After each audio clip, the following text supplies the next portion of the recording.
مصر ما انتصرتش في حرب اكتوبر؟ يعني احنا بقالنا اكتر من 50 سنة عايشين في وهم. كل سنة في 6 اكتوبر بنحتفل بهزيمة. حد جرب قبل كده يسرش عن حرب اكتوبر بالانجليزي هيلاقي النتائج اللي بتطلع له ان ما كانش في انتصار مصري اصلا. هتلاقي المقالات والصحف الغربية والمؤرخين بيقولوا ان الحرب دي انتهت بالتعادل. ازيدك من الشعر بيت، في بعض منهم بيقول ان مصر اتهزمت ميدانيا في الحرب. يعني الناس دي بتقول كده من فراغ؟ يعني المؤرخين والصحفيين الغربيين دول استمدوا رأيهم منين؟ اول سبب عشان خط بارليف ده لم يتم اختراقه بالكامل، ده الجيش المصري عمل فيه ثغرة صغيرة كده وعدوا منها، وباقي الخط على طول القناه من البحر للبحر كان سليم. واحنا هنا لما بنقول خط بارليف ما بيبقاش قصدنا على الساتر الترابي اللي قصاد القناه، لا احنا قصدنا على الحصون الدفاعيه وخطوط الدفاع المدرعه اللي ورا الساتر الترابي. السبب الثاني، بالرغم من ان الجيش المصري قدر يعبر قناه السويس ويخش سيناء، ما قدرش الجيش المصري انه يسيطر غير على الثلث الاول من سيناء اللي هو من 10 15 كيلو. طب وبقيه الثلثين كان تحت سيطره العدو وكان متمركز فيه قواته وعساكره وكل حاجه. السبب الثالث والاهم ان جيش العدو قدر ان هو يصنع فجوه ما بين الجيش الثاني والثالث الميداني المصري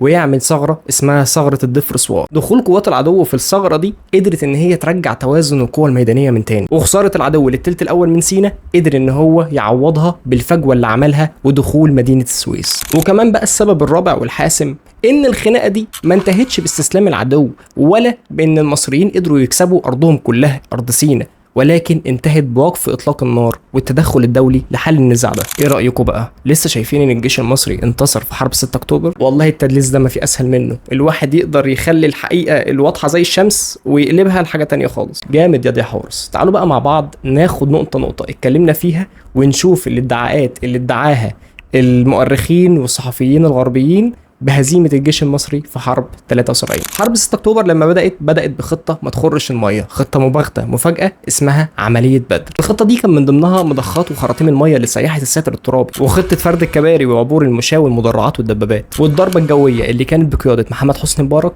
واللي اربكت كل خطوط العدو واللي مهدت المصريين ان هم يقدروا يعدوا قناه السويس بسلام ويقدروا يسيطروا على الضفه الشرقيه للقناه. ومش بس كده، ده المصريين لما عدوا الساتر الترابي ودخلوا الضفه الشرقيه لقناه السويس جوه سيناء دخلوا وسيطروا على كل المخابئ والحصون الخرسانيه، في منها اللي اتحرق وفرقع وفي منها اللي دخلته العساكر المصريه وقبضوا على كل اللي فيه، واللي ما اتقبضش عليه خلص. في عمليه بدر وفي خلال 6 ساعات واول يوم بس قدروا ان هم يحطموا اكبر اسطوره في التاريخ واكبر دعايه كدابه واكبر خط دفاع في العالم. ومش بس كده، ده بعد ما المصريين سيطروا على 15 كيلو من الضفه الشرقيه لقناه السويس قدروا ان هم يعملوا ممرات دفاعيه ترد اي هجوم مضاد من قوات العدو. وده اللي خلى المصريين قدام العالم ان هم مش بس عملوا لقطه وسيطروا على الارض وبعد كده هيرجعوا تاني، لا ده سيطروا على الثلث الاول من سيناء وهم مش راجعين ومحدش عارف يسيطر عليها من ساعتها. طب وباقي التلتين اللي حشوهم بس عننا هو وقف اطلاق النار والتدخل الدولي. ثغرة الدفرسوار، المقبرة اللي دخلها العدو برجله وقفل الباب وراه، ومدينة السويس المدينة الجميلة اتقلبت عليهم جهنم. المخابرات الامريكية بعتت لمخابرات العدو احداثيات بالقمر الصناعي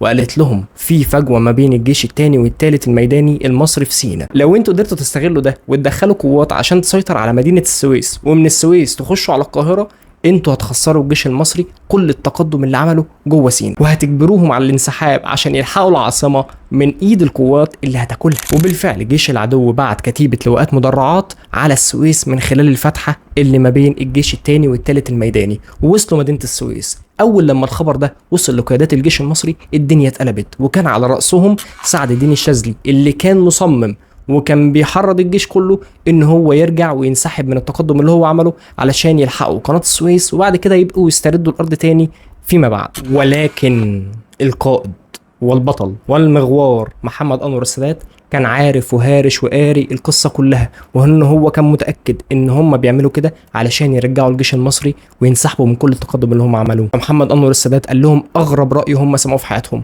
ان القوات المصرية مش هترجع وهنسيبهم يخشوا السويس وهتبقى مقبرة عليهم، واصعب عدو هم هيقابلوه مش القوات المسلحة المصرية، لا ده الشعب المصري السويسي هم اللي هيواجهوهم وهيدفنوهم هناك. وزي ما الديب الثعلب العبقري كان قاري وفاهم طلع هو برضه الصح وكان رأيه هو السليم، ولو كانت القوات المصرية رجعت كانت خسرت كل التقدم اللي عملته وما كناش كسبنا حاجة من كل اللي احنا عملناه.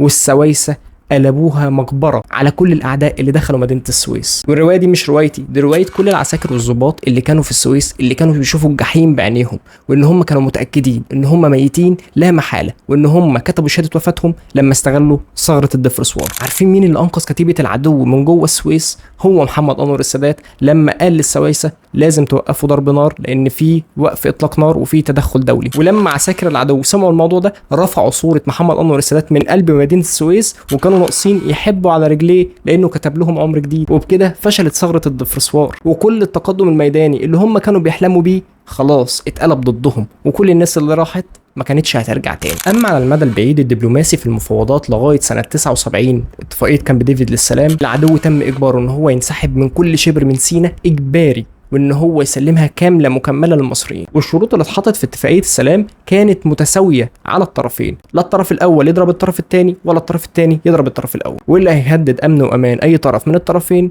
يبقى هو البادي والبادي اظلم. وكل ده ما كانش هيحصل الا بالشرعيه القتاليه، شرعيه اكتوبر. يعني انت لو ما كنتش ضربت القلمين خدت ارضك وقدرت ان انت تكسر كل الدعايه والاساطير التي لا تهزم، محدش كان هيعبرك ومحدش كان هيرجع لك شبر واحد من ارضك. ما تخلوش اي حد في الدنيا يسرق اعظم واهم انتصارات في تاريخ مصر. ايوه انا بعتبره ان ده اعظم واهم انتصار، لانه كان الانتصار المستحيل اللي ما كانش حد يتخيل في العالم كله ان المصريين يقدروا يحققوه. رحم الله كل شهداء الوطن، شهداء حرب اكتوبر ما قبلها وما بعدها، ورحم الله الرئيس القائد العبقري الجهبذ محمد انور السادات. وكل سنه وانتم طيبين، وكل سنه وكل اساطير حرب اكتوبر الاحياء والاموات ربنا يغفر لهم بخير. وكان معكم حراس قبط مسلم، ويلا اقعدوا بالعافيه.